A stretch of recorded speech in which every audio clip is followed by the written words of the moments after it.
बिस्मिल्लाहिर्रहमानिर्रहीम। अस्सलाम वालेकुम नादरीन, आप यूट्यूब चैनल देख रहे हैं, मैं इमरान खान हूं। नादरीन, असदुल्ला खान साहब ने अपनी खबर का एक दूसरा हिस्सा भी दिया, वो हिस्सा भी मैं आपको पढ़ के सुनाता हूं। ये बहुत इंपॉर्टेंट है असदुल्ला खान साहब का स्टेटमेंट। उन्होंने कहा जी पूरी तस्दीक तो इसकी नहीं हो सकती, लेकिन उनका जो कहना है मैं एज इट इज आपको पढ़ के सुनाता हूं। उन्होंने कहा मेरा सोर्स ये दावा कर रहा है कि इमरान खान साहब को गुज़िश्ता हफ्ते और एतवार की दरमियानी रात, जो कि 24 और 25 जनवरी की दरमियानी रात थी, रात के दूसरे पहर यानी आधी रात के बाद पिम्स अस्पताल लाया गया। उन्हें आंख की बीमारी CRVO के इलाज के लिए इंजेक्शन दिया गया। लेकिन मैं अभी इस खबर की मुकम्मल तस्दीक नहीं कर सकता, गैर तस्दीक शुदा खबर है, क्योंकि मैं इसे डबल चेक कर रहा हूं। सोर्स का दावा है कि 1-2 लोगों का स्टाफ था और इमरान खान साहब उनके साथ खुश असलूबी से पेश आए और कहा कि मैं मादरत चाहता हूं कि आपको रात गए तकलीफ दी। सोर्स के मुताबिक इमरान खान का मोराल ठीक था, अच्छी हालत में थे, इसको हम डबल चेक करेंगे, असदुल्ला खान ने कहा। देखिए, अगर इमरान खान साहब को अस्पताल यूं लाया गया तो ये तो फिर अच्छी बात है, उनकी आंख का जो अगर प्रॉब्लम है तो उन्हें ये ट्रीटमेंट मिलना चाहिए। इमरान खान साहब की जो 3 बहनें हैं, उन्होंने उनकी आंख में जो तकलीफ है उसके हवाले से तीनों ने अलग अलग बयान दिए। क्योंकि असदुल्ला खान साहब की यह खबर थी, उन्होंने ये खबर दी कि इमरान खान साहब की दाईं आंख के अंदर एक प्रॉब्लम है और उन्हें ऑपरेशन की जरूरत है, और इस ऑपरेशन के लिए डॉक्टर्स को मजबूर किया गया कि आप अडियाला जेल में कर लें। लेकिन डॉक्टर ने इससे इनकार कर दिया। उन्होंने कहा जी हम यहाँ पे नहीं कर सकते क्योंकि हमें प्रॉब्लम हो जाएगा बाद में, और यहाँ पे ऑपरेशन के लिए तमाम सहूलियात मुयसर नहीं है जेल में, लिहाजा इमरान खान साहब को अस्पताल लेकर जाना पड़ेगा। ये पिम्स अस्पताल के डॉक्टर्स हैं और ये गुज़िश्ता चंद दिनों से चक्कर लगा रहे हैं अडियाला जेल के बकौल असदुल्ला खान साहब के। अब इस पे तीनों बहनों का मौक़िफ़ क्या है? सबसे पहले उज़मा खानम,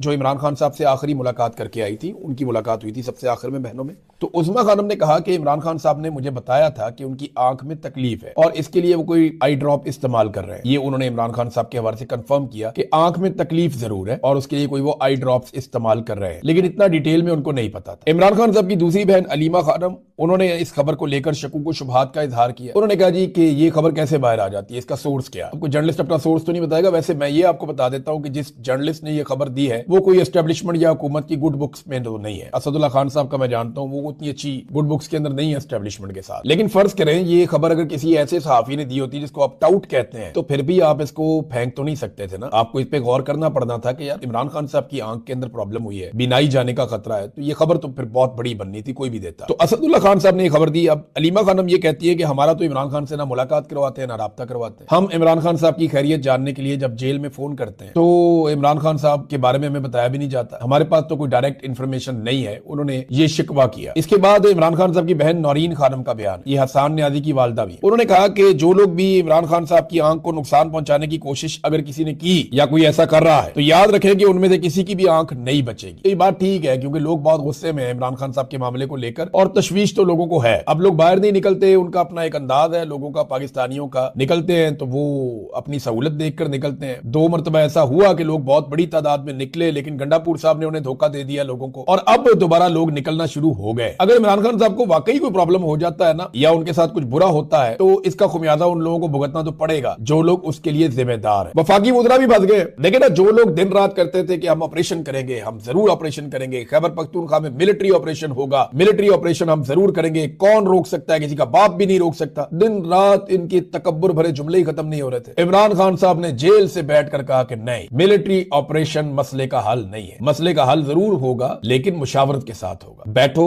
सारे स्टेक होल्डर्स से बातचीत करो और ये ड्रामा बंद करो। पाकिस्तानियों को मार मार के, कोलेटरल डैमेज कर करके आप कभी भी अमन नहीं ला पाएंगे। इमरान खान ने खुद बताया था, उसने सोल्यूशन कहा था, और अब ये सारे मिलिट्री ऑपरेशन से भाग रहे हैं। यानी पहले जो सारे बड़के मार रहे थे, कैदी नंबर 804 अकेला खड़ा था, उसने कहा जी मैं ऑपरेशन नहीं करने दूंगा। आज ये सारे ऑपरेशन से भाग रहे हैं। जनाब हम तो ऑपरेशन कर नहीं रहे थे, हमारा तो इरादा ही कोई नहीं ऑपरेशन करने का। चक्कर क्या हुआ? चक्कर ये हुआ कि इन्हें लगा था कि ये ऑपरेशन करेंगे, रोला रोला डालेंगे, वहां बंदूकों का, हेलीकॉप्टर्स का, रॉकेट लॉन्चर्स का, फायरिंग के ये मनाजिर आएंगे, बड़े जंगी किस्म का माहौल बना देंगे। जैसे इंडिया के साथ लड़ाई के बाद हमें पजीराई मिली थी, इस ऑपरेशन में हमें पजीराई मिल जाएगी। नहीं, ऐसा हुआ नहीं। इंडिया के साथ जो आपकी झड़प हुई उसमें पाकिस्तानी कौम आपके साथ खड़ी हुई, जब भी होगी साथ ही खड़ी हो जाएगी। लेकिन जब आप पाकिस्तान के अंदर लड़ाई करेंगे और एक ऐसी लड़ाई करेंगे जिसमें दहशतगर्दी आप खत्म करने के, ऐसा लगता है कि कोई नतीजा निकलना ही नहीं है। अगर निकलना होता तो 22 ऑपरेशंस बड़े हो गए और हजारों छोटे ऑपरेशंस आपने कर दिए हैं, इंटेलिजेंस बेस्ड ऑपरेशंस। अभी तक अमन नहीं आया तो आगे गारंटी क्या है कि अमन आ जाएगा? असल सवाल यह है कि इन दहशतगर्दों को लेकर कौन आया, इनको बनाया किसने, इनको तरबियत किसने दी, इनको ये सारा कुछ सिखाया किसने, इनके हाथों में हथियार पकड़ाए किसने, और इन्हें वापस कौन लेकर आया और वापस लाकर इनको बसाया किसने? देखिए, मुराद सही चीख रहा था, मेरे आप वीलॉग्स उठाकर देख ले जुलाई और अगस्त 2022 के, उसमें मैं चिल्ला रहा हूं, बार बार हम ये कह रहे हैं कि खुदारा रोके इस सिलसिले को, दहशतगर्दों को मत ले आओ वापस। ये उनको वापस लेकर आए, फेंस के अंदर से रास्ते थे वहां से उनको क्रॉस करवाया, बड़ी तादाद में उनको लेकर आए और उनको मुख्तलिफ इलाकों में बसाना शुरू कर दिया। अब वो मुसीबत गले पड़ी हुई है। अब कहते हैं जी हमने ऑपरेशन करना है। ऑपरेशन में नुकसान किसका होता है? आम सिपाही मारे जाते हैं, पुलिस वाले मारे जाते हैं, ऑपरेशन में आम सिविलियंस मारे जाते हैं, दहशतगर्द भी मारे जाते हैं। लेकिन मकामी लोगों का यह मानना है कि वसाइल पे कब्जे की लड़ाई है और कुछ भी नहीं है। इसमें नुकसान ज्यादा सबसे जो होता है वो मकामी लोगों का होता है। वफाकी वज़रा ने प्रेस कॉन्फ्रेंस की, वजीर दिफा, वजीर इत्तलात, ये लोग बैठे हुए थे। और आपको मैं हैरत की बात बताऊं, ये पाकिस्तान की तारीख की एक अनोखी और पहली प्रेस कॉन्फ्रेंस है जिसमें सवाल करने वाले का सवाल जो है ना उसकी ऑडियो बंद कर देते थे। आप अंदाजा करें, ताकि लोग सवाल ही ना सुने, क्योंकि तनकीद तो सवाल में होती है ना कि जनाब आपके ऊपर ये इल्जाम है या आपके से ये सवाल है या ये वाला सख्त सवाल ही बंद कर देते थे। और हैरत की बात यह है क्योंकि बाद वक्त सवाल ऐसा होता है ना, बंदा सवाल कर रहा होता है, बीच में वजीर बोलता है, फिर ये बंदा बोलता है, फिर वजीर बोलता है। बाद वक्त ऐसे भी होता है। ये अदनान हैदर वाले मामले में आज हुआ भी, दोनों की ऑडियो नहीं आ रही। मैं हैरान हो रहा था ये ऑडियो कहां जा रही है। बाद में पता चला जनाब डेलिबरेटली सवालात की ऑडियो बंद की गई है। अंदाजा करें, सवालों का गला घोंट दिया इस हुकूमत ने। भैया आपने जवाब देना दें, नहीं देना ना दें, आप ये भी कह सकते हैं नो कमेंट, लेकिन आपने सवाल पूछने पर ही पाबंदी लगा दी और सवाल करने पर ही गला घोंट दिया। आजादी इजहार राय का इससे बुरा गला और कौन घोंटेगा? कबायली जो है ना वो एक सवाल पूछता है और बड़ा जायज उनका सवाल। एक आम कबायली ये पूछता है कि जनाब शाम को मेरी तरफ तालिबान आ जाते हैं, टीटीपी आ जाती है, दहशतगर्द, वो कहते हैं खाना दो। सुबह मेरे घर फौज आ जाती है, वो कहते हैं उस खाने का हिसाब दो। अब जो दोनों लोग आते हैं वो बंदूक लेकर आते हैं, ताकत के साथ आते हैं, तो मैं किधर जाऊं? अब वो कबायली बेचारा किधर जाए, किसको पूछे? या रात को मारा जाएगा या सुबह मारा जाएगा, या वो मार देगा या ये मार देगा। और इंटरेस्टिंग बात यह है कि ये दोनों आपस में मिले हुए हैं, यानी इनको तालिबान को बनाया किसने? मैं मिले हुए की मतलब ये है कि बनाया किसने, ट्रेन किसने किया, इनको पढ़ाया लिखाया किसने, इनको ये हथियार किसने पकड़ाया, इनको वापस कौन लेकर आया, इसको यहां पे बसाया किसने? कबायलियों ने तो ये काम नहीं किया ना, वो तो बेचारे मजबूर लोग हैं, वो वहां रहते हैं, सदियों से रहते चले आ रहे हैं। जब आप उनके अंदर दहशतगर्दी पैदा कर देंगे अपने छोटे से फायदे के लिए, मफाद के लिए, कि जनाब अब ये जहादी हैं, सारों को जहाद पे लगा दो और बाद में दहशतगर्द हैं, फिर आप लाकर उनको बसा भी रहे, खुद लेकर आए, खुद लाकर बसाया, इसके शवाहिद मौजूद है। ये इन्होंने किया। पीडीएम की हुकूमत ने जनरल बाजवा, जनरल नदीम अंजुम और जनरल फैज हमीद, इन्होंने लाकर तालिबान को बसाया खैबर पख्तूनख्वा में। ये जर्नैल जिम्मेदार हैं इसके लिए। हालांकि पाकिस्तान तहरीक इंसाफ बार बार मना कर रही थी कि ऐसा मत करो। एक वक्त आएगा कि परवेज खटक भी बताएगा सारा कुछ, बाकी लोग भी बताएंगे किसने क्या किया था। बहरहाल एक कबायली का सवाल यह कि वो किधर जाए, वो किससे पूछे, उसकी बात कोई नहीं सुनता, उसको हर दफा उसके घर से निकाल देते हैं। सोहेल अफरीदी ने शहबाज शरीफ को एक मरतबा फिर खत लिखा कि जनाब हमारे पैसे वापस करें। लेकिन आप एक लम्हे के लिए सोचें कि आप बीमार हो जाते हैं, आपके पैसे बैंक में पड़े, आपको जरूरत पड़ गई और बैंक आपको आपके पैसे ही वापस नहीं कर रहा, आपको अपना इलाज करवाना है। तो सोहेल अफरीदी ने क्लियरली कहा शहबाज शरीफ को खत के अंदर कि जनाब हम फ्रंट लाइन के ऊपर दहशतगर्दी से मुतासिर हमारा सूबा है, सैलाब भी यहां पे आया है, हम मुख्तलिफ मामलात से उलझे हुए हैं, हमारे पैसे, हमारे बकायाजात, हमारे पैसे हमें वापस कर दें। वो पैसा को उधार नहीं मांग रहे, ना कोई कर्जा मांग रहे हैं, ना वो आपको ये कह रहे हैं कि जनाब आप हमें ये पैसा दे दे रहम करके, नहीं, ये उनका अपना पैसा है, वो अपना पैसा वापस मांग रहे हैं कि जनाब पैसा दे, हमें इसकी जरूरत पड़ गई है। और वफाकी हुकूमत दबा के बैठी हुई है कि नहीं, हमें क्योंकि ये हुकूमत पसंद नहीं है, एस्टेब्लिशमेंट को क्योंकि ये हुकूमत पसंद नहीं है, ये वजीर आला हमारी मर्जी का नहीं है, लिहाजा हम पैसे नहीं दे रहे। और सारा बोझ जो है वो सूबाई हुकूमत के अपने कंधों पर आकर पड़ा हुआ है। तो सोहेल अफरीदी ने एक मरतबा फिर शहबाज शरीफ को खत लिखकर कहा जनाब हमारे वाजिबात, हमारे पैसे अदा किए। बसंत में पंजाब हुकूमत ने हदायत जारी की हैं कि कौन सा गाना सुन सकते। बिस्मिल्लाहिर्रहमानिर्रहीम, अस्सलाम वालेकुम नाज़रीन, आप यूट्यूब चैनल देख रहे हैं, मैं इमरान खान हूं। सबसे पहले जो इंपॉर्टेंट खबर है वो ये है कि इसराइल ने दोहा के ऊपर अटैक कर दिया। यानी दोहा जो है वो कतर का दारुल हुकूमत है और यहाँ पे आप जानते हैं सब, जो लोग भी ट्रैवल करते हैं दुनिया में, दोहा एक मरकज़ी हैसियत रखता है। यहाँ पे बहुत सारी फ़्लाइट्स जो हैं वो यहाँ से कनेक्शन लेके पूरी दुनिया के अंदर जाती हैं। तो दोहा की बड़ी इंपॉर्टेंस है। तालिबान के जो मुज़ाकरात होते थे, उनके दफातर जो अफ़गान तालिबान के थे वो दोहा में मौजूद थे, जबकि अमेरिकन फ़ौज की जो बेसिस हैं वो भी दोहा में मौजूद हैं। अमेरिका ने तालिबान से जितने मुज़ाकरात किए वो दोहा में किए।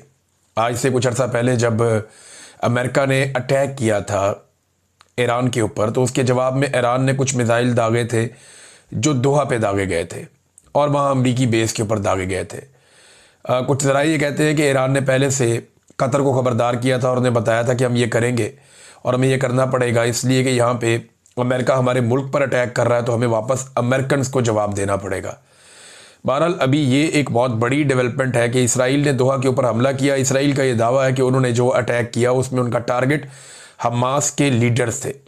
दोहा ने इसके ऊपर एक मजम्मती स्टेटमेंट जारी की है और जो कतर की हुकूमत है उनका ये कहना है कि इससे कतरियों की जान खतरे में हो सकती है और शहरियों के लिए ये इंतहाई अफसोसनाक है। उन्होंने इसकी मजम्मत भी की और वो कोई इसके ऊपर मिलिट्री एक्शन ले सकते हैं या नहीं, इसके बारे में अभी तक खामोशी है। मगर अरब ममालिक के अंदर अब ये तशवीश ज़रूर पैदा होगी कि इसराइल ने अब दीगर जो अरब ममालिक हैं, ख़ासतौर पे वो ममालिक जिनकी तेल की वजह से मईशत बड़ी तगड़ी है, या वो ममालिक जो पैसे वाले हैं, जो इवन अमेरिका के अंदर बहुत बड़ी बड़ी इन्वेस्टमेंट करने का इरादा रखते हैं। आपको याद होगा कि डोनाल्ड ट्रंप ने जो पहला अपना एक पूरा दौरा किया था उसमें वो मशरिक़ वुस्ता गए थे, सऊदी अरब, यूएई, कतर, और इन लोगों ने बड़ी बड़ी इन्वेस्टमेंट का वादा किया डोनाल्ड ट्रंप के साथ, और वो चीज़ें पाइपलाइन में हैं। तो डोनाल्ड ट्रंप को भी इसके ऊपर अब जवाब देना पड़ेगा। देखना यह है कि अरब ममालिक इसके ऊपर किस किस्म का रिएक्शन देते हैं। बहरहाल जो पहला रिएक्शन आया कतर की जानिब से वो इतना मजबूत रिएक्शन नहीं था। कतर की, दोहा की एक बड़ी इंपॉर्टेंस ये है कि इसको एक ऐसा मुकाम समझा जाता है जहाँ पे मुज़ाकरात हो सकते हैं और सारे ग्रुप्स वहाँ पे आके बैठ के बात कर सकते हैं। तो इसराइल की जानिब से एक ऐसी जगह पे अटैक, ये एक बड़ा इंतहाई कदम है। इसमें खलीलुल हय्या एक हमास के लीडर हैं, उनकी शहादत की इतला आ रही है। इसराइल जो है उसके ऊपर बहुत दबाव बढ़ता जा रहा है मगरबी ममालिक की जानिब से भी। अभी स्पेन ने हाल ही में कुछ इकदाम किए हैं, कुछ सहूलियात जो उन्होंने दी हुई थी इसराइल को वो ख़त्म कर दी हैं। कनाडा, फ्रांस, बेल्जियम, बाकी ममालिक आपके सामने रोज़ाना की बुनियाद पर उनके स्टेटमेंट्स आ रहे हैं। अभी सितंबर का महीना चल रहा है, इसकी आखिरी 10 दिनों में जनरल असम्बली अक़वाम मुत्तहिदा का वहाँ पे इजलास है, बहुत सारे लोग आएंगे, दुनिया भर के लीडर्स, और यहाँ अमेरिका दबाव डाल रहा है, कोशिश कर रहा है कि जो ममालिक फ़लस्तीन को तस्लीम करने का इरादा रखते हैं वो फ़लस्तीन को तस्लीम करने के इरादे से बाज रहें। अब ये वो कर पाते हैं या नहीं, लेकिन मामला वहाँ जा रहे हैं। ये जो डेवलपमेंट है आने वाले दिनों में इसमें जो भी होगा मैं आपके साथ शेयर करूँगा। अभी आ जाए फ्लड्स के ऊपर, तो पाकिस्तान में जो फ्लड की सूरत हाल है नाज़रीन, एक नया सैलाबी अलर्ट जारी किया गया है। इस अलर्ट के मुताबिक कराची समेत सिंध के मुख्तलिफ अजला में और बलूचिस्तान में बहुत बारिशें होने वाली हैं, तेज़ बारिशें होंगी। और NDMA के मुताबिक सक्खर, रोड़ी, लारकाना, शिकारपुर, घोटकी, कशमोर और जामशुरू, ठट्टा, बदीन, सजावल, तरपारकर, उमरकोट, सांगड़, दादू, जैकबाबाद और बहुत सारे अजला में गरज चमक के साथ बारिशें होंगी। नशेबी इलाके जो हैं वो डूब जाएंगे, ये तवक्को का इजहार किया जा रहा है। और साथ ही साथ बलूचिस्तान के बारे में बताया जा रहा है कि बलूचिस्तान के जो जनूब और मशरकी अजला हैं उनमें अगले 24 घंटों के दौरान बहुत मूसलाधार बारिश मुतवक्को है, जिसकी वजह से लसबेला, हब, खुजदार, अवारान, बारखान, सुई, सिब्बी, डेरा, बुगटी, नसीराबाद, कोल्लू, कल्लात, योब, इन इलाकों में बारिशें हो सकती हैं। कोहे सलमान के इलाके में जब बारिशें होती हैं तो इसका इम्पैक्ट जनूबी पंजाब पे और सिंध में जाता है। इवन ये बहुत लंबा एक सिलसिला है, इसका इम्पैक्ट KP के भी कुछ एरियाज़ में जाता है। तो अब अगर ये बारिशें इस सैलाब के साथ होती हैं तो हमारे लिए मुश्किल बढ़ जाएगी। लेकिन एक अच्छी खबर ये है कि इंडिया से जो पानी पाकिस्तान में दाखिल हो रहा था उसकी मिकदार में अब कमी आना शुरू हुई है। ऐसा नहीं है कि वो बिल्कुल रुक गया है, इंडिया से दरियाओं में पानी लगातार आ रहा है, लेकिन अभी फ़िलहाल के लिए उसकी रफ्तार में और उसकी जो मिकदार है उसमें कमी होना शुरू हुई है। ये खुशाइन बात है। अगर ये पानी लगातार कम होता है तो पाकिस्तान के दरियाओं पर दबाव कम होगा और जो सैलाबी सूरत हाल है वो फिर नीचे की तरफ जाएगा पानी, और बचत के इम्कानात ज़्यादा है। जनूबी पंजाब से बड़े खौफनाक मनाजिर नाज़रीन आ रहे हैं। छोटे छोटे बच्चे सैलाब में जाँ बहक हो रहे हैं और मीडिया पाकिस्तान का ये दिखाने को तैयार नहीं है। मीडिया को ये लगता है कि कोई भी नेगेटिव चीज़ अगर पाकिस्तान में अब दिखाई तो पाकिस्तान की मिलिट्री एस्टेब्लिशमेंट नाराज़ हो जाएगी, चैनल बंद हो जाएगा, बहुत परेशान किया जाएगा। तो मीडिया ये दिखाने की बजाय दिखा क्या रहा है, ये यानी कितनी तबाही हुई सैलाब में, कितने लोग वहाँ पे मारे गए, क्या सूरत हाल है, वो दिखाने की बजाय मीडिया दिखा रहा है कि अटियाला के बाहर जो है धक्का किसको लग गया तो थप्पड़ किसको पड़ गया। इन चीज़ों में मीडिया फंसा हुआ है। मीडिया अपनी क्रेडिबिलिटी बदकिस्मती से बहुत बुरी तरह तबाह कर चुका है। खानेवाल में भी नाजरीन गंदम तबाह हो गई है। बाकायदा विजुअल्स आए हैं, जो सरकारी गंदम है वो मुख्तलिफ इलाकों में जहाँ जहाँ मौजूद थी, अब जब बंद तोड़े जा रहे हैं तो पानी उन इलाकों में दाखिल हो रहा है, तो गंदम डूब रही है, वो तबाह हो रही है, और ये तबाही की कीमत पाकिस्तान को चुकानी पड़ेगी। एक बड़ा बहरान है आटे का और चीनी का, जिसका पाकिस्तानियों को आने वाले वक्त में सामना करना पड़ेगा। अभी हाल ही में माफिया ने 300 अरब की दिहाड़ी लगाई है। इमरान खान साहब ने उसके ऊपर एक स्टेटमेंट भी दिया, ये देखें। उन्होंने कहा पूरी कौम को ये सवाल उठाना चाहिए कि गंदम और चीनी स्कैंडल्स का क्या बना। मोहसिन नकवी और निगरान हुकूमत के दौर में अरबों रुपए का गंदम स्कैंडल आया, और मौजूदा फार्म 47 हुकूमत के दौर में चीनी का मेगा स्कैंडल सामने आया, जिनकी वजह से आटा और चीनी आवाम की पहुंच से दूर हो चुके हैं। क्या इन स्कैंडल्स की तहकीकात हुई या इस मार्शल लॉ में चोरों के लिए आम माफ़ी का ऐलान है? इमरान खान साहब बड़ा कैटेगोरिकली खुलकर कहते हैं कि ये मार्शल लॉ है। इमरान खान साहब की बहनें दोबारा गई आज अडयाला जेल। इमरान खान से मुलाकात का दिन था। वहाँ पे हमारे कुछ जर्नलिस्ट हैं, उनके ऊपर पुलिस ने टॉर्चर किया। देखिए, कल जो हुआ वो नहीं होना चाहिए था। जिस अंदाज में सवाल किया जाता है, तस्दीक की जाती है, बदतमीजी की जाती है, वो तरीक़ाकार भी गलत है। और दूसरी जानिब से अगर इस्तेमाल किया जाता है, एक्शन किया जाता है, तो वो तरीक़ाकार भी गलत है। तो इनसे अवॉइड करना चाहिए। पाकिस्तान तहरीक इंसाफ को ये समझना चाहिए कि एक ट्रैप बिछाया जाता है जगह जगह उनके लिए, और उनके कारकुन जज्बाती होकर उस ट्रैप में आ जाते हैं। अब ये सबको नज़र आ रहा है कि हो क्या रहा है। आज जो शेख आगा सरवर है वो बता रहे थे कि मैं तो बचा के इसको जर्नलिस्ट को साइड पे ले गया, जिसके बारे में पाकिस्तान तहरीक इंसाफ को इस बात की तकलीफ है कि ये बहुत बदतमीजी करता है। वहाँ पे कहता है मैं उसको साइड पे ले गया तो एक बंदे ने आके मुझे धक्का दे के उसको छुड़ाया कि तुम क्यों इसको बचा रहे हो। और वो कहते हैं जी मुझे ऐसा लगता है कि जैसे पूरी एक मनसूबाबंदी के तहत ये प्लान करके आते हैं कि सारे मामले को ख़राब करना है।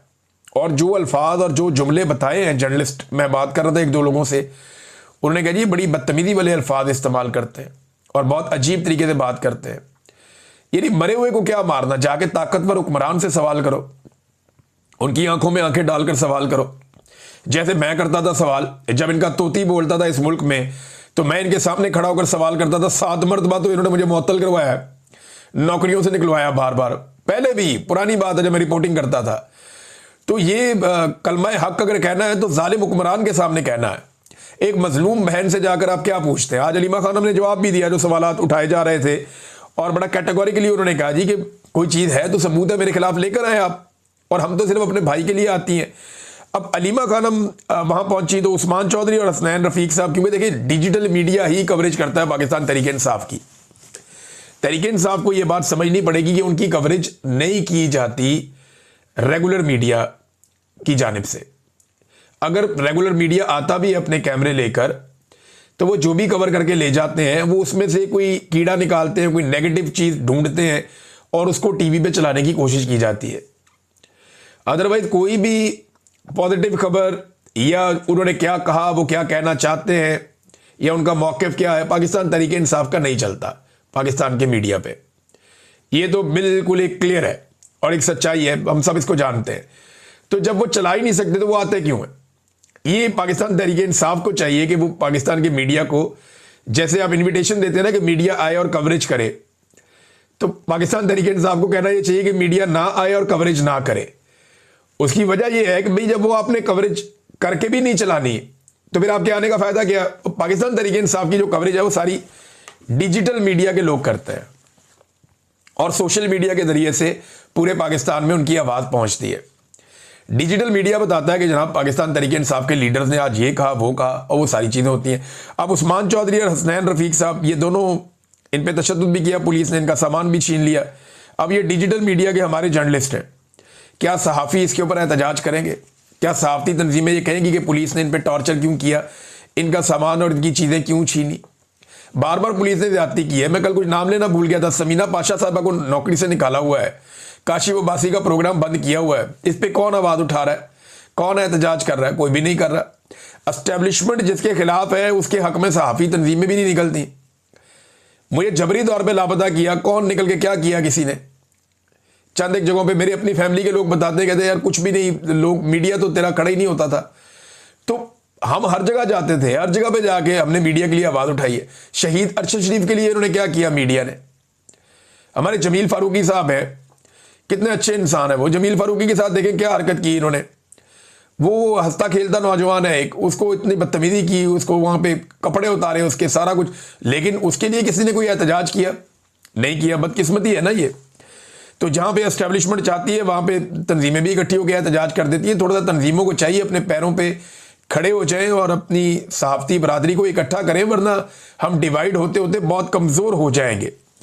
अलीमा खानम जो जेल के बाहर आई, कारकुनों की बहुत बड़ी तादाद पहुंची और उन्होंने मुतालबा किया कारकुनों ने कि अलकादर वाला केस इस्लामाबाद हाई कोर्ट फौरी तौर पे मुकर्रर करे, क्योंकि अलकादर में अगर इमरान खान साहब बाहर आते हैं तो फिर वो उनकी रिहाई हो जाएगी।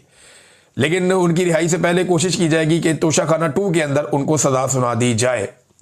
फिर जब तक उसके अंदर रिहाई होगी तब तक कोशिश की जाएगी कि कुछ ना कुछ करके किसी और पंगे में इमरान खान साहब को 9 मई में या कहीं और डाल दिया जाए।